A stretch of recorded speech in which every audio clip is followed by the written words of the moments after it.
Hi. Hey, do you have a razor blade? You gotta have one. You don't have like a X-Acto knife or like sheetrock knife you could take the blade out? I want to clean that board, and the only way to do it is to get it hot and scrape the excess off with a razor blade. Alright. Okay. Alright. Bye. What I tell you for the culture! Welcome back to a new video. Here today is mostly about screen printing.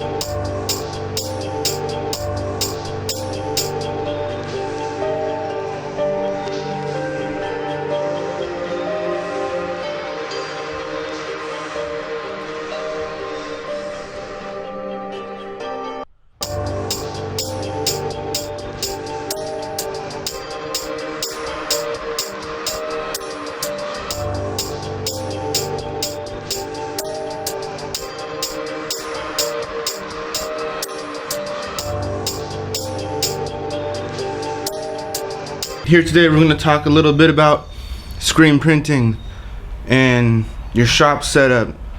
And it really doesn't matter if you do it in a garage or if you have a place of business. It's all the same thing. Alright, I'm going to do a little cleaning as we talk because I've been doing screen printing out here and it is getting messy. So why not make a little talking segment as I clean up. So these are all tie-dye packets that should be in the tie-dye over here in the tie-dye box. Here's a plastisol heat transfer that should not be over here. So here's my inks. I got spoons I mix my ink with spoons, or not spoons, they're like wooden sticks, but that's what I use.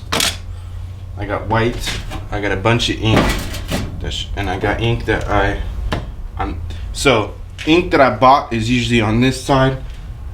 Some ink over here was given to me, and the ink in these containers right here is ink that I mixed up myself. I have a habit of not putting the lids back on, but that's okay because this is where the ink stays and goes. It doesn't leave this area at all. And here's some spray tech. Here's some cleaning supplies that should be over here in the cleaning area. And this is what we're doing today, is cleaning up. And I don't even know what this is. It's like a hook. Right here is ink reducer. So if you use plastisol ink, and plastisol ink is kind of real thick and hard to use, I put a reducer in there so it's a little bit thinner.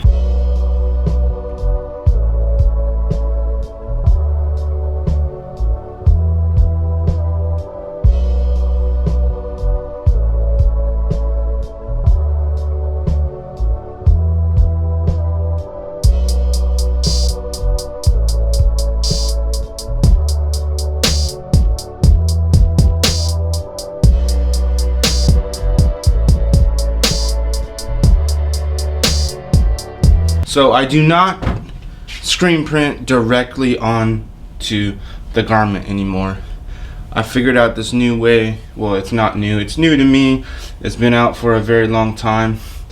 I do these plastisol heat transfers on these papers, and I can get more designs on one piece of paper than I can with just screen printing on the garment itself. So I'll give you an example. So if somebody wants a chest, like a front logo and a back logo, you can put the front logo and the back logo on one screen print it once on this transfer paper, and then right then and there you have the shirt made, and all you gotta do is take it to your heat press machine. And then we'll go over to the heat press machine here in a minute. I was gonna clean up this area and talk about the way I do things out in my shop.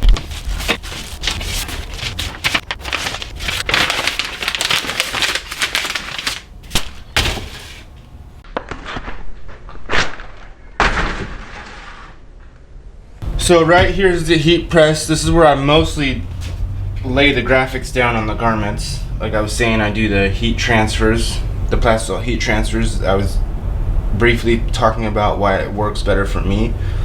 And the reason why it works better for me, like a 2-color, 3-color process, it's very time consuming. Customer comes, they want a color on the back, a color on the front and a color on the back. You can hit it off with one screen. Same deal with like a 3-4 color graphic. You know, you only need to use 2 screens. Underneath my screen printing press, I made like a screen holder for dirty screens or screens that I clean that need to drip dry. So these are the screens that need to be cleaned, and this is where I put them.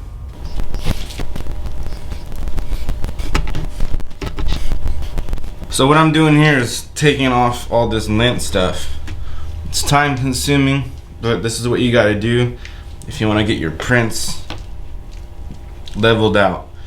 Just from my point of view, the last time I was doing these, we're gonna show you here in a minute, but when I was doing these earlier, I was getting waves in my graphics, and it's because this is all old lint from t-shirts and sweatshirts and anything that you lay on your board.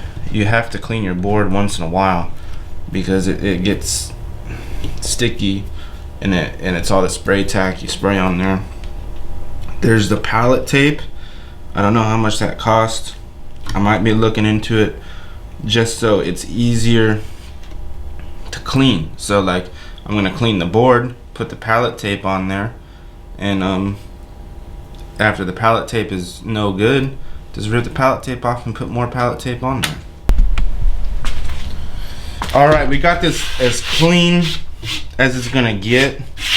Some of this stuff is just stuck on here because it's been used and used, but in a couple of days here, or maybe a week or so, I'm gonna make new ones of these, because all this is whatever this is, wood, and some, yeah, it's all it is wood.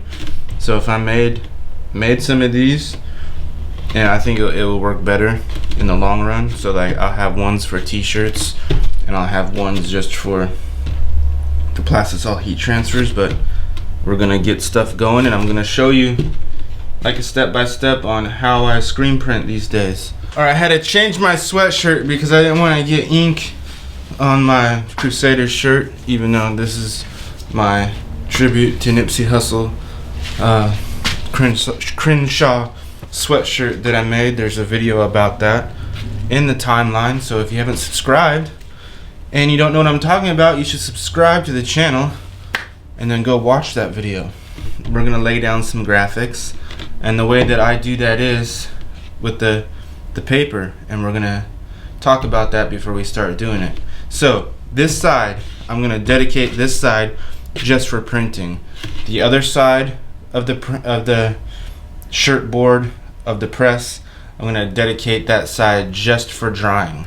So what I'm gonna do is you gotta heat up these transfer papers to 265 before you get it going. So I'm gonna take 5 of them and heat them up to 265. Okay, that's equals pieces 7.5.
And then you could use any color.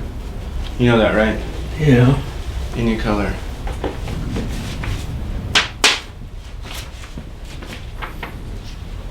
That's all of them. All right, as you can see, we did this with a $200 screen press, four colors with 2 shirt boards and a skateboard press on the other side that I made. The thing that the press is sitting on is what the original press used to sit on, and the original press, I made it. And the reason why I'm making this video, just showing you my garage shop, is because, you know, some people that screen print don't have enough money or don't want to get into, you know, getting a commercial spot, because then you get a bunch of, you know, you get a commercial spot and it costs too much and you have to start charging more for t-shirts. Where I started out is I started out in my grandpa's garage in the smallest little corner, and I made my press. You know, I went to the hardware store. First I googled what we needed to do, so I googled a 1-color press and I did it 4 times. So I made a 4-color press with, I think I had a 3 shirt board. 3 shirt board plus the skateboard press on the other side. And the reason why I have the skateboard press on one side is because I do screen print on skateboards occasionally. But my thing is, I was watching this video and the guy was talking about you know, making your clients happy. And I do, every time I make t-shirts for somebody, everybody is happy. And when I bring people out to the garage shop, everybody is fascinated and, like, you know, saying good things about it, because, you know, I built it myself. You know, if you go back and subscribe, like I said, I'm going to tell you again to subscribe to the channel. You'll watch the videos that what this garage used to look like. It looked like a hole, basically a death trap. It was a bunch of garbage. I cleaned it out and I made it what it is today. So what I'm saying is, it doesn't matter if you have a 4-bedroom house and you only use 2 bedrooms and you make one of your bedrooms into your screen shop and your other bedroom into like a warehouse.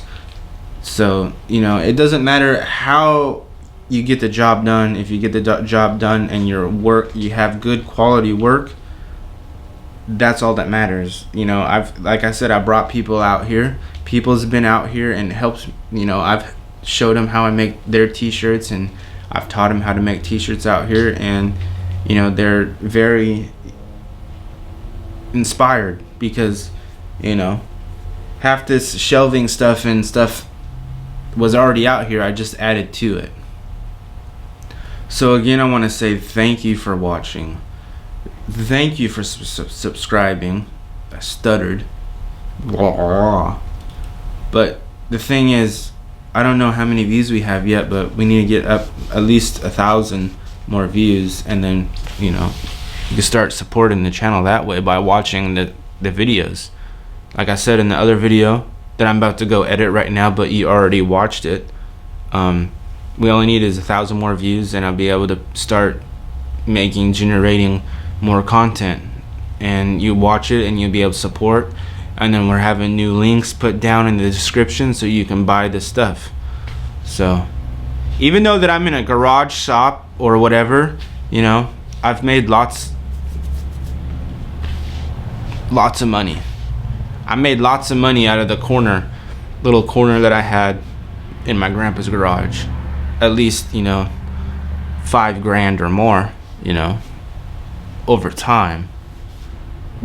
So it doesn't matter where you make your shirts, it just matters what it looks like. And, like, you know, when you have somebody come out to look at the shop, what you gotta do, you should clean your shop up first. You don't want somebody coming out to a messy shop.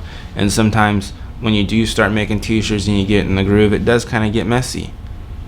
But in whatever profession you do, it gets messy. So hit that button, the subscribe button, and the like button, and let's get more than 1,000 views. We're out here Monday, Wednesday, and Friday.